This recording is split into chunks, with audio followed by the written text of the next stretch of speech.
ముఖ్యంగా గత ప్రభుత్వ పాలనలో ఉన్నప్పుడు ఎక్కడా కూడా దేవాలయాల మీద దాడులు జరిగినా ఇంకోటి జరిగినా ఎక్కడా కూడా మేము దోషుల్ని పట్టుకోండి అని చెప్తా వచ్చాం తప్ప ఎక్కడా కూడా మీరు చేయించారని కానీ మీరు ఉన్నారని కానీ ఎక్కడ ఎందుకంటే తక్కువ అలా కూర్చోబెట్టి ఎలా పడితే అలా మాట్లాడటానికి బాధ్యత ఉంటాం కాబట్టి అలా మాట్లాడలేము. అలాగే ఇది కూడా గౌరవ ముఖ్యమంత్రి గారు రోజు ఎన్డీఏ సభలో చెప్పినప్పుడు మాకు కూడా ఏమనిపించిందంటే దీన్ని ఎలాగా అడ్రస్ చేయాలో నాకైతే ఇంటికి వెళ్ళాక నాకు అర్థం కాలేదు. ఇలాగ యానిమల్ ఫ్యాక్ట్ కూడా కలిసి ఇది ఎన్డీడీబీలో వచ్చింది అని నేషనల్ డైరీ డెవలప్మెంట్ బోర్డు దాంట్లో. సో ఇవన్నీ కూర్చోబెట్టి మాట్లాడుతున్నప్పుడు నేను తర్వాత మార్నింగ్ నేను ట్వీట్ చేశాను అధ్యక్ష. దాని మీద ఎందుకు ట్వీట్ చేయాల్సి వచ్చిందంటే వరుసగా నన్ను ట్యాగ్ చేస్తే చాలా మెసేజ్లు వస్తూ ఉన్నాయంట. నా ఆఫీస్ నుంచి అన్ని పంపించేటప్పటికి నేను చూసాను ఏం జరిగిందంటే మీరు ఎవరు మాట్లాడరేంటి ఇలాంటి రిపోర్ట్ ఉన్నప్పుడు కూడా మీరు ఎవరు మాట్లాడరు ఏంటంటే అప్పుడు నా ఉద్దేశం ఏముందంటే ఇది ఈ దేవాలయాలు జరిగే ఇలాంటివన్నీ ఇవన్నీ కూర్చోబెట్టి దీనికి ఒక రక్షణ ఒక సనాతన ధర్మ రక్షణ బోర్డు లాంటి ఉంటే బాగుంటుంది. ఎందుకంటే ఇలాంటి కూర్చోబెట్టి చాలా న్యూట్రల్గా చాలా ఆబ్జెక్టివ్గా చేయొచ్చు ఇవి అనే ఉద్దేశంతో నేను పెట్టాను అధ్యక్ష. నాకు గిల్ట్ ఎక్కడొచ్చిందంటే అరే ఇవన్నీ మనకి లాస్ట్ 2-3 ఇయర్స్ మా టెంపుల్ దగ్గర తిరుమలకి వెళ్ళినప్పుడు కూడా గౌరవ మంత్రివర్యులు మనోహర్ గారు మేము వెళ్ళినప్పుడు మా దృష్టికి చాలామంది తీసుకొచ్చారు అధ్యక్ష. మేమే 2-3 పర్యాలు మేమే మాట్లాడుకున్నాం. సో నాకు అవన్నీ గుర్తొచ్చి అరే మనకి తప్పు జరిగింది తెలిసి మనం దాన్ని సరిగ్గా తీసుకెళ్ళకపోయిన ఒక పశ్చాత్తాపంతో నేను ఒక దీక్ష చేశాను అధ్యక్ష. ఆ తర్వాత దాన్ని అందరూ అన్ని రకాలుగా తీసుకెళ్ళారు సార్ 3 పార్టీస్. అలాగే మాకు తర్వాత మొన్న గౌరవ ముఖ్యమంత్రి గారు మనకి కేశవ్ గారు మా క్యాబినెట్లో కూర్చున్నప్పుడు మా దృష్టికి తీసుకొచ్చింది అసలు ఈ నెయ్యే లేదనేది చాలా స్పష్టంగా తెలియదు. మాకేమనిపించిందంటే ఏదైనా సరే innovation is very important in life. Innovation లేకపోతే ఈ పార్టీకి ఒక్కొక్కరు ఇన్నోవేట్ చేస్తారు. బట్ ఈ పర్టికులర్ ఈ గత ప్రభుత్వంలో ఉన్న వ్యక్తులు వీళ్ళు అరాచకంలో ఇన్నోవేషన్ చేశారు. వీళ్ళు కల్తీలు కూడా అంటే మామూలుగా ఒక నెయ్యి కావాలంటే పాలలో నుంచే కాకుండా రసాయనాల నుంచి కూడా తీయచ్చు, మిగతా వాటి నుంచి కూడా తీయచ్చు అని చేసి చూపించారు. దానికి సంబంధించిన కంప్లీట్ ఈ సిబిఐకి మన ఆ రిపోర్ట్ ఇచ్చినప్పుడు ఎక్కడా కూడా నెయ్యి లేకుండా వీళ్ళు నెయ్యి తయారు చేశారని చాలా స్పష్టంగా తెలియజేశారు. ఇప్పుడు మనం ఏం మాట్లాడుతున్నాం వీళ్ళందరితో అంటే ఎక్కడా కూడా ఈ సభ సాక్షిగా చెప్తున్నాను, ఇది ప్రజలకు కూడా తెలియాలి. ఎక్కడా కూడా గత ప్రభుత్వం తాలూకు హెడ్ చేసిన వ్యక్తి చేశారని ఎక్కడ కూడా నేను ప్రత్యేకించి మాట్లాడాలి. నేనేం చెప్తాను, టీటీడీ పాలక మండలి బాధ్యత ఇది. మీరు కూర్చోబెట్టి మీరు బాధ్యత తీసుకొని వాళ్ళ పార్టీ ఆ ప్రభుత్వం స్థాపించినప్పుడు వాళ్ళ నియమించిన పాలక మండలి వాళ్ళు చేసిన తప్పులకి సింపుల్గా ఏం చేయాలి అధ్యక్ష. ఒక ఇంటర్వ్యూలో కూడా నన్ను అడిగితే నేనేం చెప్పానంటే you mean to say you going to blame the person who headed the last government అంటే my intention is not that. My intention is always to say that who did this, who are the perpetrators. A perpetrators is more or less they are the TTD board. Let them be accountable for that. ఎక్కడా కూడా నేను ఈ వ్యక్తి గురించి మేము మాట్లాడలేదు, ఎందుకంటే డైరెక్ట్గా ఇన్వాల్వ్మెంట్ ఉందని మనం చెప్పట్లేదు. అది ఎందుకంటే వాళ్ళు నియమించిన బోర్డు ఇది. కానీ వాళ్ళు ఏం చేస్తున్నారు అక్కడ కూర్చోబెట్టి ఎక్కడా కూడా సింపుల్గా ఏం చేయాలి దీక్ష. నిజంగా నేనేం చెప్పాను ఆ ఇంటర్వ్యూలో కూడా, ఆయనే తప్పు, నాకు సంబంధం లేదు, మేము పలానా టీటీడీ బోర్డు చేసింది ఇది, ఆ టీటీడీ బోర్డు మీద మీరు నిష్పక్షపాతంగా ఒక కమిటీ వేయండి, ఆ దోషులు శిక్ష పడేలా చేయండి, వాట్ ఎవర్ దాని అవుట్కమ్ ఏముంటుందో దాన్ని బయట పెట్టండి. ఇంత సింపుల్గా తేల్చేయచ్చు. వాళ్ళు వెనకెందుకు వేసుకొస్తున్నారు నాకు ఈ రోజుకి నాకు అర్థం కాదు. ఈ రోజుకి వెనకేసుకు రావాల్సిన అవసరం లేదు. వెరీ క్లియర్ కట్ రిపోర్ట్ ఇచ్చింది. ఇందులో కంప్లీట్గా అసలు నెయ్యి లేకుండా వీళ్ళు నెయ్యి తయారు చేశారు కనుక రసాయనాలతోటి పామాయిల్ తోటి వీటన్నిటితో బేస్ చేసుకొని నెయ్యి లేకుండా నెయ్యి తయారు చేశారు. It's very clear cut, it's evident. ఇప్పుడు ఎందుకు ఇంత డిస్కషన్ అవుతుంది అధ్యక్ష? మనందరం కూర్చోబెట్టి ఇంత సభా సమయాన్ని ప్రజలకు ఇవ్వాల్సింది కేవలం తిరుపతి లడ్డు గురించి ఎందుకు మాట్లాడాల్సి వస్తుందంటే, వాళ్ళు నిజంగా కనుక ఉప్పేసుకుని ఉంటే కల్తీ జరిగింది, దానికి తగ్గ లా ఏం కోర్స్ యాక్షన్ ఏం తీసుకోవాలో తీసేసుకుని అయిపోతుంటే దానికి ఎవరైతే పర్పెట్రేటర్స్ ఉన్నారో వాళ్ళకి ఆ శిక్షగా వెళ్ళిపోతారు. అలా కాకుండా అసలు ఆ నెయ్యిలో కల్తీ లేదు, యానిమల్ ఫ్యాట్ లేదు, రిపోర్ట్ ఇచ్చిన తర్వాత ఇవన్నీ. అందుకని ఈ సభ ఈరోజు ఇంతమంది మాట్లాడాల్సి వస్తుంది అధ్యక్ష. మాకు ఏమనిపించిందంటే అధ్యక్ష, దీన్ని క్యాబినెట్ మీటింగ్లో మా దృష్టికి తీసుకొచ్చింది మీకు తెలియజేస్తున్నాను మీ ద్వారా ప్రజలకి. సిబిఐ నేతృత్వంలోని ఈ స్పెషల్ ఇన్వెస్టిగేషన్ టీం ఆ నెయ్యి తయారీకి 1 లీటర్ పాలు కూడా వినియోగించలేదని చెప్పి చాలా ఖచ్చితంగా తేల్చింది. ఆ పామాయిల్లో రసాయనాలు కలిపి తయారు చేసినట్టు చెప్పింది. ఆ ఇతర రసాయనాలు ఏ మూలకాల నుంచి తయారయ్యాయో నిర్ధారణ చేసే సాంకేతికత, దానికై సంబంధించిన టెక్నాలజీ ఆ పర్టికులర్ మా వద్ద లేదనేది ఆ సిట్ తేల్చేసింది. ఈ కేసులో 36 మందిని నిందితులుగా తేల్చింది. శ్రీవారి ప్రసాదాన్ని అపవిత్రం చేసేందుకు ఒక ప్రణాళిక, ఒక ప్లాన్ ప్రకారం కుట్ర జరిగిందన్నట్టు సిట్ తెలియజేసింది. అలాగే దీనికి ముందు ఏం జరిగిందని చూస్తే, తమకి నచ్చిన సంస్థలకి నెయ్యి సరఫరా కాంట్రాక్టులు కట్టబెట్టేందుకు ఒక ప్రణాళిక ప్రకారం టెండర్ నిబంధనలు సవరించారు. నెయ్యి సరఫరాకి సంస్థకి ఉండాల్సిన కనీస వార్షిక టర్నోవర్ 250 కోట్ల నుంచి 150 కోట్లకు తగ్గించారు. రోజుకి 4 లక్షల లీటర్ల పాలు సేకరించాలన్న నిబంధనని తొలగించారు. డైరీ రంగంలో 3 ఏళ్ల అనుభవం ఉండాలన్న నియమాన్ని ఏడాది కుదించారు. రోజుకి 12 టన్నుల వెన్నెయ్య తేయాలన్న నిబంధనను కూడా 8 టన్నులుగా మార్చేశారు. అంటే ఒకరికి నెయ్యి కాంట్రాక్ట్ ఇవ్వాలంటే ఇన్ని నిబంధనల్ని తూట్లు పడిచారు. అది చేసిన తర్వాత మళ్ళీ సవరణ అనంతరం వీళ్ళు ఎంపిక చేసిన సంస్థలు 20-23 మధ్య నెయ్యి సరఫరా చేశాయి. నెయ్యి సరఫరా చేసిన సంస్థకు అందుకు కావాల్సిన కనీస అర్హతలు లేవని సిట్ ఛార్జ్ షీట్లో ఉంది. వీరు నెయ్యి సరఫరాకి ఎంచుకున్న సంస్థలు బోలేబాబా అని కానీ దానికి అనుబంధ సంస్థలు మాల్గంగా, వైష్ణవి డైరీలు 1 లీటర్ కూడా నెయ్యిని పాల నుంచి తయారు చేయాలని స్పష్టంగా చెప్పారు. ఇది 1924 మధ్య 11 కోట్ల మంది భక్తులను శ్రీవారిని దర్శించుకుంటే ఆ కాలంలో మొత్తం 48 కోట్ల లడ్డు ప్రసాదాలు విక్రయం జరిగింది. దాంట్లో సుమారు 20 కోట్ల లడ్డూలు నకిలీ నెయ్యితో తయారయ్యాయని చెప్పి టీటీడీ రికార్డ్స్ తెలియజేస్తాం. ఆ 11 కోట్ల మందికి రసాయనాలతో నిండిన మన లడ్డూలు పంపించారు. అలాగే ఇందులో 1,00,000 లడ్డూలు కూడా అయోధ్య రామమందిర ప్రారంభోత్సవానికి పంపిణీ చేశారు. నేను మొన్న మన క్యాబినెట్లో మన గౌరవ ముఖ్యమంత్రి గారు మేమందరం కూర్చొని మాట్లాడుతున్నప్పుడు నాకు పర్సనల్గా మెసేజ్లు ఏంటంటే, మన ఈ అయోధ్యకి పంపిన లడ్డూలు ఈ లడ్డూలు కాదు, ఇవి వేరే లడ్డూలు. అలా ఎలా తేడా చెప్తారు వీళ్ళు? దానికోసం ప్రత్యేకంగా అంటే అక్కడ నిబంధనలు ఎక్కడా కూడా మీరు నెయ్యి మేము పలానోళ్ళు కొన్నారు మాకు డీటెయిల్స్ ఇస్తూ ఉన్నారు. నేను సభాముఖంగా ఎందుకు వాళ్ళకి పేర్లు ప్రస్తావించారు, అది చెప్పిన వ్యక్తులు కానీ వీళ్ళు కానీ.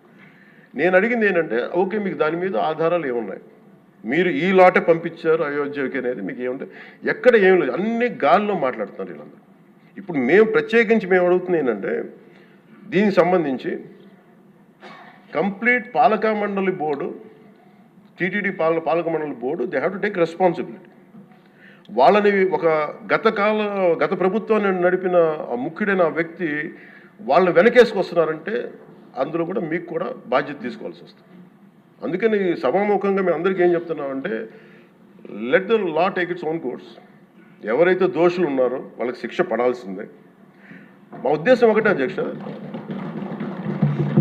ప్రాబ్లం ఎక్కడ ఉంది అంటే ఇందులో మనందరం కూడా ఇందాక మన గౌరవ సభ్యులు మాట్లాడతా, నెల్లూరుకు సంబంధించి సోమిరెడ్డి గారు మాట్లాడతా, దర్గా కానీ మన కస్మూర్ దర్గా గురించి వీటన్నిటి మాట్లాడుతూ ఉంటే, బేసిక్గా నేను కూడా నెల్లూరులో పెరిగాను కాబట్టి నేను అర్థం చేసుకోగలను. అది ఎక్కడా కూడా వేరే మతాలను కించపరచడం అనేది తెలియదు అది ఈ దేశం. అందుకే ఈ దేశం ఇలా ఉండేది కాదు. అలాంటి దేశం సాంప్రదాయాలని వీళ్ళు కూర్చోబెట్టి, కల్తీ జరిగిందంటే వెరీ సింపుల్గా ఏం చేయాలి, అడల్ట్రేషన్ జరిగింది, మేము కూర్చోబెట్టి దీన్ని కరెక్ట్ చేసుకుని మీరు కరెక్ట్ చేయండి, మేము మీకు మద్దతు ఇస్తాం, ఇంతే చెప్పాలి అధ్యక్ష. అంతేగాని దాన్ని వెనకేసుకు వస్తున్నారు అంటే, ఒకటి క్లియర్ కట్ రిపోర్ట్ ఉంది, అందులో నెయ్యి లేదనేది, అందులో రసాయనాలు ఉన్నాయని క్లియర్ కట్ చెప్పింది. ఈ రసాయనాల్లో ఏమున్నాయి అనేది అది పెరుమాళకి ఎరుక, ఆయనే కూర్చొని చేయాలి. ఒక రిపోర్ట్ ఏమో మాకు ఎన్డీడీబీ రిపోర్ట్ ఏమో దాంట్లో ఖచ్చితంగా ఈ జంతు సంబంధించిన అవశేషాలు ఉన్నాయి అనేది చాలా స్పష్టంగా చెప్పారు. Proper authorised board. ఇప్పుడు వీళ్ళేమో కూర్చొని అది కూడా మాట్లాడలేదు. Very clear cut as on today special మన సిబిఐ ఇచ్చిన మన ఛార్జ్ షీట్ ప్రకారం ఆ నెయ్యి కాదు, ఇది పామాయిల్తో పాటు రసాయనాలు కలిపింది. దీన్ని కూర్చోబెట్టి వాళ్ళు ఇంత మాట్లాడుతున్నారంటే ఇది ఖచ్చితంగా ప్రజల మధ్యకి వెళ్ళాలి. దీని నుంచి లబ్ధి పొందేది ఏం లేదు ఇక్కడ. కానీ ఇది ఏంటంటే ఇది ధర్మానికి సంబంధించిన విషయం. అధ్యక్ష, ఇదే ఇష్యూ కనుక, ఇదే సమస్య కనుక ఏ ఒక్క మతానికి జరుగుంటే, హిందూ ధర్మానికి కాకుండా, వెంకటేశ్వర స్వామి వారికి కాకుండా ఇంకెవరికి జరిగినా కానీ ఈ దేశం గగ్గులు అయిపోయింది. ప్రపంచం అంతా గగ్గులు పెట్టేసేవాడు. సమస్య ఏముందంటే ఇది ప్రతి ఒక్క హిందూ కూడా ఆలోచించాల్సింది. ఎందుకంటే ప్రతి హిందూకి బై నేచర్, మా ఇంట్లో కానీ ఎవరు, ఇందాక మన సోమిరెడ్డి గారు చెప్పినట్టుగా, మీరు దర్గాకి ఏదంతా చూస్తే మేము దర్గాలు కదా, చిన్నప్పుడు మేము స్కూల్లో ఉన్నప్పుడు ఆ రొట్టెలు పండుగ ఉండే దర్గా మెట్లు వెళ్ళి మేము కూర్చోబెట్టి అక్కడ ఇర్రెస్పెక్ట్ హిందూస్, ఇది ముస్లిం ఫెయిత్ అనుకోకుండా వెళ్ళి కూర్చోబెట్టి అందరూ గౌరవించి దాన్ని ఈ రోజుకి వెళ్తారు హిందువులందరూ. సో ఈ దేశ మూల సంస్కృతి మన ఇస్లాంని గౌరవించేది, క్రిస్టియానిటీని గౌరవించేది, సకల మతాల్ని గౌరవించేది. అలాంటిది హిందూ ధర్మానికి సంబంధించిన 7 కొండల వాడు కలియుగ వెంకటేశ్వరుడు. కలియుగ వెంకటేశ్వరుడు దైవం అనడానికి చాలా క్లియర్ కట్గా ఉంది అది. ఎందుకంటే కలియుగంలో జరిగింది ఆయనే, దీనికి ఆధార పురుషుడు, ఆయన మూల పురుషుడు. అలాంటి ఆయనకి పెట్టే ప్రసాదానికి ఇంత అపవిత్రం చేసిన తర్వాత వీళ్ళు ఏమి కూర్చొని దాన్ని తప్పు లేకుండా లేదన్నట్టుగా మాట్లాడుతుంటే వీళ్ళకి నాకు ఏం మాట్లాడాలో తెలియదు. దీనికి ఒక్కటి బట్టి ప్రజలకు తెలియజేయాల్సింది ఏంటంటే అధ్యక్ష, ఇదే వేరే ఇస్లాంకి జరిగిన, క్రిస్టియానిటీకి జరిగిన, జీసస్ క్రైస్ట్కి జరిగిన, మహమ్మద్ ప్రవక్తకి జరిగిన, అల్లాకి జరిగిన ఇలా ఉండేది కదా అధ్యక్ష. వాళ్ళు ఆ రోజు మన కౌన్సిల్లో కూడా అలా పటాలు తీసుకొచ్చేవాళ్ళు, వేరే ఏ దేవత అయితే. బికాజ్ ఇది హిందువులు కాబట్టి వీళ్ళ కులాలతో ముక్కలుగా అయిపోయి ఉంటారు కాబట్టి, హిందువులు తమ మతాలను ఎడాపెడా వీళ్ళు జోకులు వేసుకోగలరు కాబట్టి దీనికి సీరియస్నెస్ లేదు అధ్యక్ష. Before blaming anybody else, every Hindu has to take a responsibility for this. Every Hindu. ఎందుకంటే మన ఇస్లాంని మనం ఎందుకంత కూర్చోబెట్టేంత వాళ్ళు గౌరవించే విధానం చూస్తే నిజంగా మనం హిందూ ధర్మాన్ని పాటిస్తే మనం గౌరవించుకోలేమో అనిపిస్తుంది మనకి. అది మిగతా మతాలను చూసి నేర్చుకోవాలి అధ్యక్ష. వీళ్ళకి ఏముంది, వీళ్ళు ఇంత మాట్లాడుతున్నారు తిరుపతి లడ్డు మీద. నిజంగా వీళ్ళు కనుక మాట్లాడితే అదే వేరే మతం గురించి ఎందుకు మాట్లాడరంటే ఓట్లు పోతాయి అధ్యక్ష. హిందువుల ఓట్లు చాలా ఈజీగా ముక్కలు కులాలను చేసి పెట్టేసి పోతాయి. ఆ వెంకటేశ్వరం కాబట్టి శివుడు ఉంటాడు, శివుడు కాబట్టి అమ్మవారు ఉంటాడు. ఈజీ వాళ్ళకి. ఈ నైజం జనాల్లో మారినంత కాలం ఇలాంటివి జరుగుతూనే ఉంటుంది అధ్యక్ష. వీళ్ళు ఇలాగే మాట్లాడుతూనే ఉంటారు. ఇది లోపల నుంచి మనందరం కదలాలి. ఇర్రెస్పెక్ట్ ఆఫ్ పార్టీస్. నేను వైసీపీలో ఇప్పుడు రాని వైసీపీ నాయకులు కూడా అడుగుతున్నాను, వాళ్ళ పద్ధతిదారులు కూడా చెప్తున్నాను ఈ సభాముఖం. మీరు ఎవరన్నా సరే రేపొద్దున్న నుంచి మీరు వెళ్ళి తిరుమలలో వెంకటేశ్వర స్వామిని దర్శించుకున్నప్పుడు, ఆ నిలువెత్తు స్వామివారిని చూసినప్పుడు మీకు గిల్ట్ కలగకపోతే మీరు చూడండి. ఎందుకంటే ఆయన కళ్ళలోకి చూసినప్పుడు మీరు ఇన్ని తప్పులు చేసేవాళ్ళు మేము వెనకేసుకొస్తున్నామని ఎవరన్నా మాట్లాడితే ఆ పాపం వాళ్ళకే కాదు, వాళ్ళకు కూడా చుట్టుకుంటుంది. ఇది ఖచ్చితంగా దీన్ని ఎక్కడో చోట దీనికి ఒక లాజికల్ కన్క్లూజన్ అయితే పట్టుకెళ్ళదు. దోషులకి శిక్ష పడాల్సింది. ఎందుకంటే ఇది ఇక్కడతో ఆగకపోతే ఇది ఒక పరంపర అయిపోతుంది. అందుకని మేము ఖచ్చితంగా I'm committed to get this. Who are are the perpetrator, they should be punished. They should be punished. అలాగే ఒక ముగింపు 2 వాక్యాలు చెప్పి నేను చెప్పి ముగిస్తాను. మొన్న మధ్య నేను ఆముక్తమాల్య చదువుతున్నప్పుడు 218వ పద్యం, దాంట్లో ఆయన చెప్పింది ప్రత్యేకించి దేవాలయాల మీద డబ్బుల్ని ఎలా ఉండరు అంటే రాజుకి కర్తవ్యాన్ని ఉపదేశించే పద్యం. ఆయితికానికి ఇవ్వకు మమరాలయ ముఖ్యము, అతడు అర్థతృష్ణాయుతుడై నిజోర్వియగు నష్టికి ఆ ధనమును తరల్చి రాజు ఆయతనమునకు చేర్చు మరి అట్టిది ఆపత్యము కాన ఒంటిగాడే అధికారి కావలయ ఇంచుకు తిన్నను వాడే రూపురం. మనకు తెలిసిన మహా గొప్ప పరిపాలకులు కృష్ణదేవరాయలు రాసిన అముక్తమాల్యదలోనిది ఈ పద్యం. దేవుడి సేవలో ఎలాంటి వారిని నియమించాలో రాజుకు కర్తవ్యాన్ని ఉపదేశించే పద్యం. రాజు కోసం వసూలు చేసేవాడికి దేవాలయంపై అధికారం ఇవ్వద్దు. అలాంటి వాడు డబ్బు మీద ఆశతో రాజ్యానికి వసూళ్లలో నష్టం వచ్చినప్పుడల్లా దేవుడది ధనాన్ని తరలించి రాజు ఖజానాకు చేర్చేస్తూ ఉంటాడు. అలాంటిది తప్పుడు పని కాబట్టి ఎలాంటి మమకారాలు లేని ఒంటరి వాడే ఆలయానికి అధికారిగా ఉండాలి. ఒకవేళ వాడు దేవుడి సొత్తు తిన్నప్పటికీ ఆ పాపానికి వాడే నాశనం అవుతాడు. కానీ ఆ డబ్బు తెచ్చి రాజుకి చేర్చడం వల్ల ఆ రాజ్యమే నాశనం అవుతుంది అని చెప్తుంది అధ్యక్ష పద్యం. గత ప్రభుత్వ పరిపాలన కాలంలో జరిగిందంతా అచ్చంగా ఇలాగే జరిగింది. అంటే ఇది మనందరికీ కూడా చాలా లోతుగా ఆలోచించాలి. ఇది భగవంతుడికి సంబంధించినది. అంతమంది వెళ్ళి వాళ్ళ కర్మని అక్కడ వేస్తారు అధ్యక్ష, డబ్బులుగా. ఆ కర్మని ఆ పుణ్యస్థలమే కాపాడాలి. భక్తులు తాలూకు ఆ నిత్య ఏడుకొండల వాడి నామస్మరణే కాపాడు తప్ప ప్రజలు చేసిన కర్మను ఎవరైతే భగవంతుడి సొమ్ముతోటి ఆడుకుంటారో, భగవంతుడి డబ్బును దోచేస్తారో తరాలు కూడా లేచిపోతాయి అధ్యక్ష. చాలా జాగ్రత్తగా ఉండాలి. ఇది ఎంత మనం ఇది చాలా పుణ్యకార్యాలకు ఇవ్వాల్సింది. అందుకని వీళ్ళందరికీ కూడా ఇప్పటికైనా దీని కల్తీ జరిగింది, వాళ్ళు ఒప్పుకుంటామని చెప్పి వాళ్ళు నిజానికి ఇంకా ఇబ్బంది లేకుండా ఇంక మళ్ళీ దీని గురించి మీరు ఢిల్లీకి వెళ్ళి కోర్టులు వేసే కొద్దీ మీ పాపం పెరుగుద్దే తప్ప, మీ నాశనం కొంచెం ఫాస్ట్ అవుద్ది తప్ప ఇదైతే తగ్గదు. అందుకని దయచేసి అందరం ఈ ఒక్కటి అధ్యక్ష ఇంకొక మరో మాట చెప్పి మీరు ఎక్కడో చోట ఈ దేశం హిందూ దేవతల మీద, హిందూ ధర్మం మీద దాడి జరుగుతున్నప్పుడు irrespective of political parties, irrespective of what you are, where you are, which language you speak, ఏ భాష మీరు మాట్లాడతారు, మీరు ఏ కులస్తులో తెలియదు, కానీ హిందూ ధర్మాన్ని మటుకు దాడి జరుగుతున్నప్పుడల్లా ముక్త కంఠంతో ఏకాభిప్రాయంతో ఖండించకపోతే మటుకు ఇలాంటి పరంపర కొనసాగుతూనే ఉంటుందని తెలియజేసుకుంటూ సెలవు తీసుకుంటాం.